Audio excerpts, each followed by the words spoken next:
পশ্চিমবঙ্গে যে জেহাদি রাজ চলছে এবং মাননীয় প্রশাসনিক পদে বসে সেই জেহাদিদের সাহায্য করে যাচ্ছেন প্রত্যক্ষভাবে।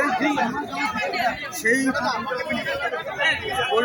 পরিবর্তন, এই জেহাদি রাজকে পরিবর্তন করে, এই অপদার্থ অযোগ্য সরকারকে পরিবর্তন করে সুশাসনের লক্ষ্যে গতকাল যে বলরামপুরে পার্টির গতকাল বলরামপুরে যে হামলাটা হলো, কি মনে হয় যারা কার্যকর্তা তাদের মধ্যে কি ভয়ের আতঙ্ক আতঙ্কের কোনো সৃষ্টি হচ্ছে? ভারতীয় জনতা পার্টির কার্যকর্তারা ভবিষ্যতেও কোনোদিন আতঙ্কিত ছিল না, সাহসের সাথে লড়াই করেছে।